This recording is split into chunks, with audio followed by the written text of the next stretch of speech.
Je m'appelle Stéphane Grus, je suis le fils aîné d'Alexis Grus et de Gypsy.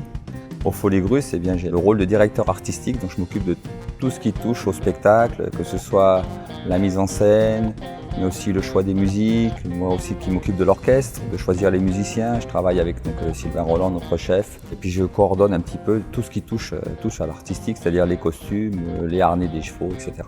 Je m'appelle Sylvain Roland, non seulement je joue la batterie, mais je dirige l'orchestre depuis mon siège de batteur. Bonjour, je m'appelle Candice Parise et je suis la chanteuse des Folies Grus. La musique, c'est quelque chose de très important parce qu'elle est là pour souligner, pour mettre en valeur le travail de l'artiste et pour créer une émotion supplémentaire.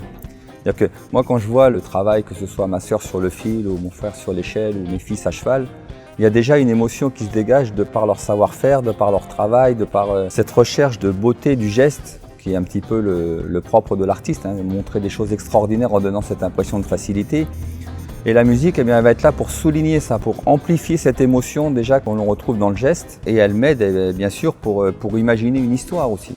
On passe vraiment par tous les styles, on passe aussi bien par de la pop que par du hard rock, que par de la musique hispanisante, que par de la chanson française. Tout se complète et du coup l'univers musical est vraiment super. Quand on compose pour le type de spectacle qui nous intéresse, en l'occurrence les Folies Grus, un spectacle de numéro équestre, de numéro aérien, d'acrobatie, de jonglage, il faut garder à l'esprit en composant que la musique va servir de support à ce spectacle et à ses différents numéros. Il ne s'agit pas de trouver une mélodie accrocheuse et un arrangement intéressant, mais il faut plutôt chercher à illustrer le type de numéro pour lequel on va composer, pour pouvoir en souligner les temps forts, créer une ambiance qui complète la mise en scène qui est effectuée dans la piste. C'est très intéressant, c'est complètement différent du travail de composition d'une chanson par exemple. C'est un super musicien, il est vraiment capable de jouer tous les styles de musique. De création en création, notre relation n'a cessé de se renforcer et on travaille vraiment en toute confiance. Et c'est surtout un plaisir extraordinaire quand on est sur la piste de sentir qu'il est toujours là à nous regarder.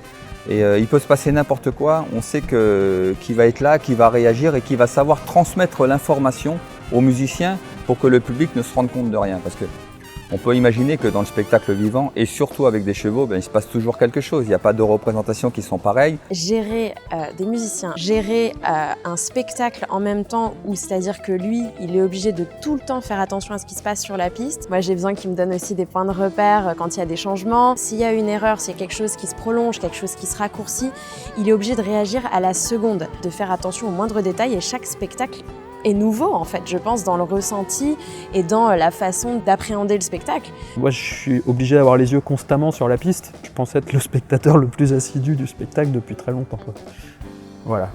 J'ai pas vraiment le choix, mais en même temps ça me déplaît pas. On nous fait jouer un rôle, on a même des interventions dans certains passages comiques du spectacle. Avec Candice Parise, notre chanteuse, il y a aussi beaucoup de complicité et de jeu, de mise en scène entre l'orchestre, son rôle de chanteuse présentatrice entre guillemets et les artistes qui travaillent dans la piste. On n'est pas juste là pour l'illustration sonore, on fait vraiment partie intégrante du spectacle et ça c'est vraiment plaisant pour tous les membres de l'orchestre. On tombe en amour avec le spectacle mais on tombe surtout en amour avec la famille Grus et on ne peut pas être insensible à leur personnalité, à leur charisme, à leur travail, à tout ce qu'ils véhiculent, qui associe amitié, famille, chevaux, divers arts, parce qu'en fait, ils ne savent pas que monter à cheval, ils savent faire des acrobaties, ils savent jongler, ils savent jouer de la musique, ils font absolument tout.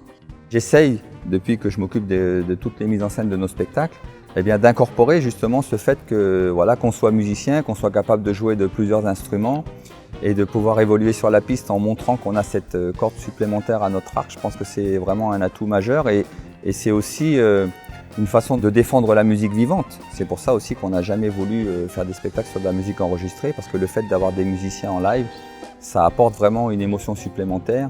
Et c'est du vivant et c'est ce qu'on recherche nous dans notre travail, que ce soit travail d'artiste et encore plus avec les animaux.